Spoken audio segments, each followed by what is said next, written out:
it's important for us to understand where this entire war came from. It did not come from Bashar al-Assad. It came from Washington.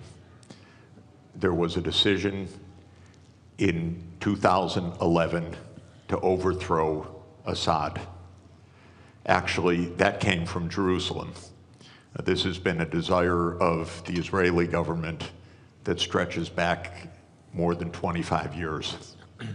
Netanyahu's idea is make the Middle East in Israel's image, overthrow every government that opposes Israel. He's had a friend in that, and that is the CIA and the United States government.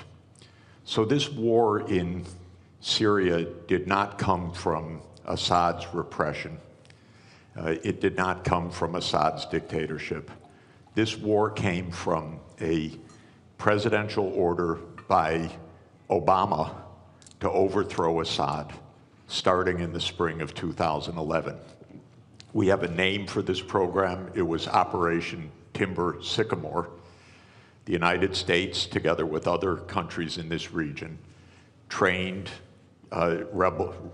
fighters, especially jihadists, including the ones that just took power, to overthrow the regime.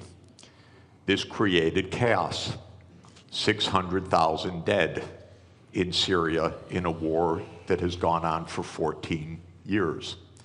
The outcome of this war is what the CIA wanted back in 2011, which is that a jihad group would take power in Syria after being armed by the United States. The reason I want to be clear about this is that we will not have peace in this region until we have public diplomacy that is based on real diplomacy, not on CIA operations. And we will not have peace until Israel stops its militarization of the entire Middle East. Because the Syrian war is just one of 6 wars that Israel has promoted, including in Lebanon, Iraq, Syria, Libya, Somalia, and Sudan. We had the list, actually, from Wesley Clark back in 2001, when he was handed a paper in the Pentagon that the goal was 7 wars in 5 years. The only war that hasn't taken place yet, to Netanyahu's great consternation, is the US war with Iran, which Israel is still trying to instigate to this very day. So the Syrian war is part of a regional tragedy. We have tragedy in Gaza, the West Bank, Lebanon, Syria, Iraq, Sudan, South Sudan, and Libya that I put at the hands of the United States government and its ally Israel, because none of these wars had to happen. These were all wars of choice. They were all wars that came from the idea of regime change operations, that the United States would determine which regimes operate in which countries. We'll never have peace in this region if outside imperial powers like the United States are dictating the terms to this region. The only way to have peace in this region is if this region is determining its own future, not outside powers. And Israel could never do these wars on its own.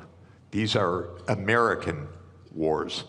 America provides the financing, it provides the military backup, it provides the naval support, it provides the intelligence operations, it provides the munitions.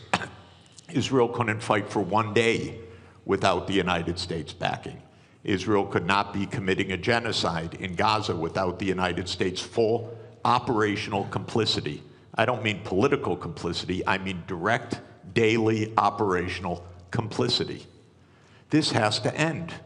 This region has been divided for 100 years, first by the British Empire and then by the American Empire. And this is going on until today. We have a genocide going on right next door. till today, till this morning. People being wantonly killed, brazenly killed, because the United States is providing the means for this. And we could have peace immediately in this region. All that is required, in my view, is the United States change its veto of Palestine as the 194th UN member state, because on that basis, all the region would normalize relations, and the wars all across this region would stop. But Israel has had control over US policy, and it says no. It wants greater Israel. It wants Israel in Syria. It wants Israel in Lebanon. It wants Israel in the West Bank. It wants Israel in East Jerusalem.